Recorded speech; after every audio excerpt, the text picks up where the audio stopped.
जय श्री राम मित्रों, स्वागत है आपका अपना चैनल अध्यात्म एवं दिव्य ज्ञान पर। आप सभी को धनतेरस पर्व की हार्दिक शुभकामनाएं। मुझे आशा है कि परमात्मा की कृपा से आप सब सुखद और स्वस्थ होंगे। यह बताने के लिए कि आप स्वस्थ और सकुशल है, कमेंट में जय श्री राम जरूर लिखना। आज हम इस वीडियो में बताएंगे कि धनतेरस 2023 में कब है, इसके पूजन का शुभ मुहूर्त कब है, उस वक्त ग्रहों की स्थिति क्या होगी और इसका पौराणिक महत्व क्या है, आपको इस दिन क्या खरीदना चाहिए और क्या नहीं खरीदना चाहिए, धनतेरस के दिन खरीदारी करने का शुभ मुहूर्त कब है और उसके महत्व के बारे में जानेंगे। और साथ ही इस वीडियो में आप जानेंगे कि यमदीप यानी यम के नाम का दीपक जलाने का मुहूर्त कब है और इसका महत्व के बारे में जानेंगे। इस चैनल पर हिंदू सनातन धर्म से जुड़ी सभी व्रत त्योहार और वेद पुराणों में वर्णित सिद्ध चमत्कारी मंत्रों की जानकारियाँ दी जाती है। चैनल पर नए हैं तो चैनल को सब्सक्राइब करके बेल आइकन को दबा लीजिए और अच्छा लगे तो एक लाइक जरूर करना। मित्रों, क्या आप इस साल पड़ने वाली धनतेरस 2023 की डेट को लेकर कन्फ्यूजन में हैं कि यह कब मनाया जाएगा और इसका शुभ मुहूर्त कब है? तो आप बिल्कुल ही इसका चिंता ना करें, क्योंकि इस वीडियो में हम केवल इसका शुभ मुहूर्त ही नहीं बल्कि इसकी पौराणिक कहानी, पूजन विधि और खरीदारी के समय बरती जाने वाली सावधानी आदि सभी के बारे में बताऊंगा। मित्रों, धनतेरस को धनत्रयोदशी भी कहा जाता है और यह हिंदू धर्म को मानने वाले लोगों के लिए एक शुभ अवसर है जो धन और समृद्धि के त्योहार से संबंधित है। यह कार्तिक माह के कृष्ण पक्ष की त्रयोदशी तिथि को पड़ता है और 5 दिनों तक चलने वाली दिवाली का त्योहार की शुरुआत करता है। यानी धनतेरस 5 दिनों तक चलने वाली दीपावली त्योहार की शुरुआत का पहला दिन है। धनतेरस का दिन लोगों के लिए पूजा करने और वित्तीय समृद्धि के लिए सबसे ज़्यादा और महत्वपूर्ण दिन होता है। इस दिन लोग माता लक्ष्मी, भगवान गणेश और भगवान कुबेर की पूजा करते हैं और दिए जलाते हैं। लोग इस दिन को अच्छे भाग्य के प्रतीक मानकर सोने या चांदी की वस्तुएं खरीदते हैं। ज्योतिष गणनाओं के अनुसार धनतेरस 2023 पर ग्रहों की स्थिति दीर्घकालिक निवेश और संपत्ति की खरीद के लिए शुभ है। आइए जान लेते हैं धनतेरस पर्व से जुड़ी कुछ पौराणिक कथाओं के बारे में। मित्रों, कोई भी त्योहार हो या कोई विशेष दिन हो, उसे मनाने के पीछे कुछ कारण होता है। जैसे दिवाली और दशहरा का त्यौहार हम इसलिए मनाते हैं क्योंकि इस दिन भगवान राम वन से वापस अयोध्या आए थे और अयोध्या वापसी पर उनके स्वागत के लिए दीप जलाए गए थे। वही दशहरे के दिन राम ने रावण को मारा था, इसलिए रावण के पुतले जलाए जाते हैं। इसी प्रकार धनतेरस का भी अपना महत्व है। आइए इसके बारे में विस्तार से जानते हैं कि क्यों मनाए जाते हैं धनतेरस का पर्व। मित्रों, पौराणिक कथा के अनुसार धनतेरस का संबंध समुद्र मंथन से है, क्योंकि समुद्र मंथन से कार्तिक माह के कृष्ण पक्ष की त्रयोदशी तिथि के दिन भगवान धनवंतरी अपने हाथों में अमृत कलश लेकर प्रकट हुए थे।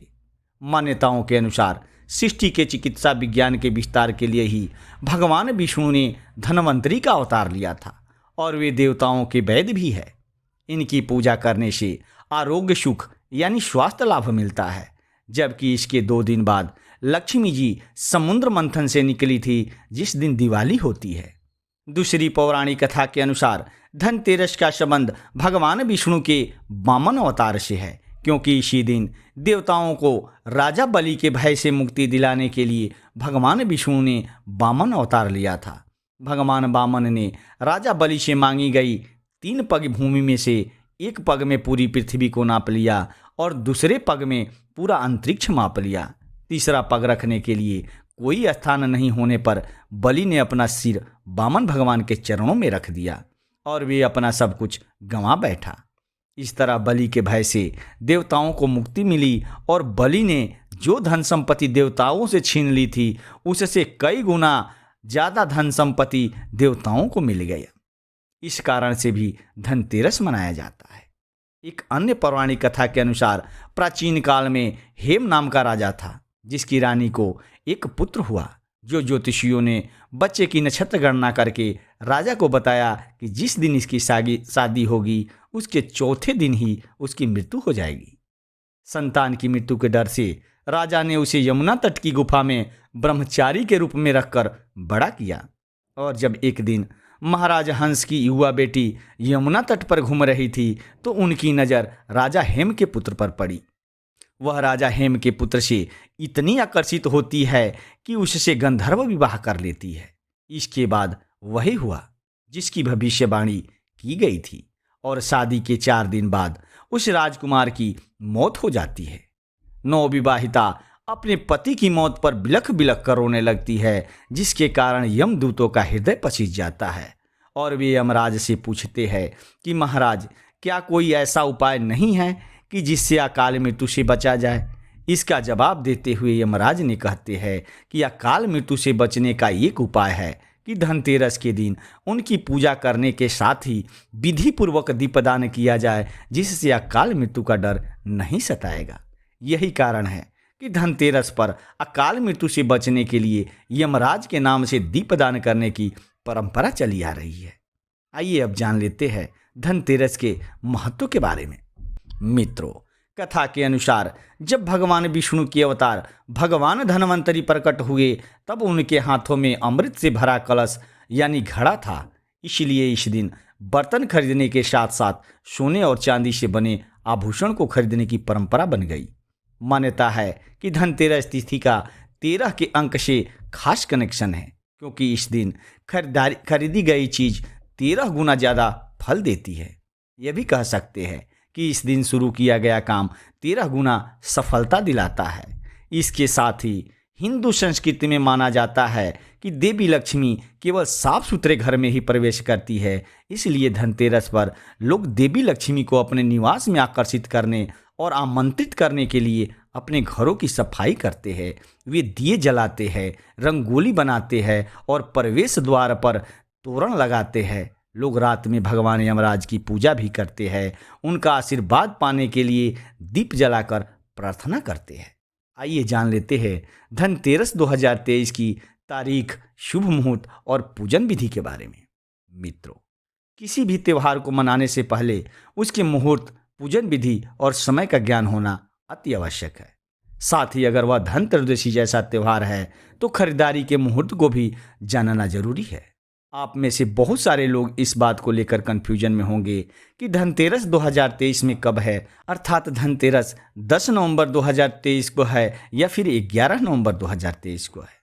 हर बार की तरह इस साल यानी साल 2023 में धनतेरस कार्तिक मास के कृष्ण पक्ष की त्रयोदशी तिथि को है।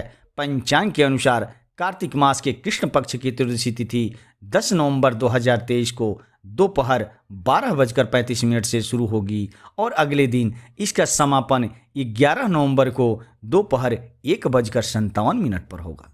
धनतेरस पूजा का जो मुहूर्त है वह 10 नवंबर 2023 दिन शुक्रवार को शाम 5:47 से रात 7:43 तक है। हालांकि तिथियों के हेरफेर की वजह से जो लोग धनतेरस का उपवास रखते हैं वह 11 नवंबर को ही रखे, क्योंकि 11 नवंबर की शाम तक प्रदोष काल है। प्रदोष काल का समय शाम 5:30 से रात 8:08 तक है। यमदीप यानी यम के नाम के दीपक जलाने का जो मुहूर्त है वह 10 नवंबर 2023 दिन शुक्रवार को शाम 5:30 से शाम 6:49 तक है। वृषभ काल का समय शाम 5:47 से रात 7:43 तक है। धनतेरस के दिन खरीदारी करने का जो शुभ मुहूर्त है वह ज्योतिष गणनाओं के अनुसार धनतेरस के दिन सोना और चांदी खरीदने का जो सबसे अनुकूल समय है वह 10 नवंबर 2023 दिन शुक्रवार को दोपहर 12:35 से 11 नवंबर 2023 दिन शनिवार को दोपहर 1:57 तक है। आइए जान लेते हैं पूजन विधि के बारे में। अगर आपको धनतेरस के दिन भगवान धन्वंतरी, देवी लक्ष्मी और भगवान कुबेर देव की कृपा प्राप्त करनी है तो आपको बताए गए शुभ मुहूर्त में पूजा करने की शुरुआत करनी चाहिए। इस दौरान सबसे पहले आपको कुबेर देव और भगवान धन्वंतरी के चित्र की स्थापना करनी चाहिए। साथ ही माता लक्ष्मी और भगवान गणेश की भी मूर्ति स्थापित करनी चाहिए। फिर सभी देवी देवताओं को तिलक लगाएं, पुष्प, फल, मिठाई आदि अर्पित करें और दीपक जलाएं। वही रात में हमें भगवान यमराज को प्रसन्न करने के लिए घर के मेन गेट पर 13 और 13 दीपक घर में भी जलाने चाहिए। मित्रों, किसी भी त्योहार के मौके पर बहुत सारी चीज़ें ऐसा होती है जिसे करना चाहिए, लेकिन बहुत सारी ऐसी चीज़ें होती है जो करना वर्जित है, अर्थात करने की इजाज़त नहीं है, वरना उसका भी नुकसान होता है। इसलिए आइए अब जान लेते हैं कि हमें धनत्रयोदशी पर क्या खरीदना चाहिए और क्या नहीं खरीदना चाहिए। मान्यता है कि भगवान धन्वंतरी का धातु पीतल है, इसलिए इस दिन पीतल के बर्तन को खरीदना शुभ माना जाता है।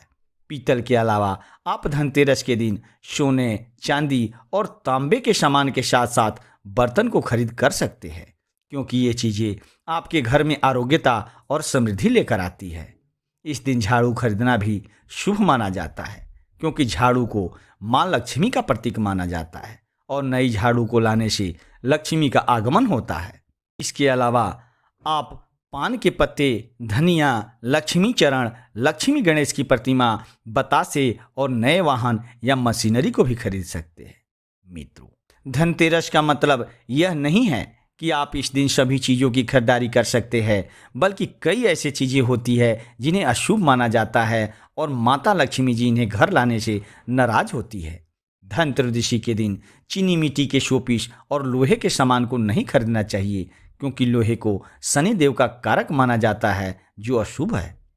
दिवाली के 2 दिन पहले से एल्युमिनियम के बर्तन, सामान या नुकीली और धारदार चीज़ें जैसे चाकू, कैंची, पिन, सुई या कोई धारदार सामान खरीदने से बचना चाहिए, जबकि प्लास्टिक का सामान और कांच के बर्तन को भी नहीं लेना चाहिए, क्योंकि कांच का संबंध राहु से होता है। इसलिए धनतेरस के दिन कांच खरीदने से बचना चाहिए। त्योहार पर बहुत सारी कार्य ऐसे भी है जिसे करना चाहिए, जबकि कई काम ऐसे होते हैं जिन्हें करना मना है। इसलिए आइए अब यह जान लेते हैं कि आपको धनतेरस के दिन क्या करना चाहिए और क्या नहीं करना चाहिए। धनतेरस के दिन आपको सबसे पहले सुबह उठकर घर की सफाई करनी चाहिए और घर से ऐसी चीज़ों को हटा देने चाहिए जिनका आप इस्तेमाल नहीं करते हैं। यानी आप अपने घर की कबाड़ वस्तुओं या फिर जिन गैर जरूरी चीज़ों का इस्तेमाल आप नहीं कर रहे हैं, उन्हें घर से बाहर कर दें। आपको इस दिन अपने घर की सजावट फूलों से करनी चाहिए और घर पर चांदी लाना चाहिए। इसके साथ ही माता लक्ष्मी की पूजा करते हुए उन्हें कमल पुष्प अर्पित करना चाहिए। यह कार्य शुभ माना जाता है। धनतेरस के दिन नई झाड़ू लाई जाती है, क्योंकि झाड़ू को माँ लक्ष्मी का प्रतीक माना गया है।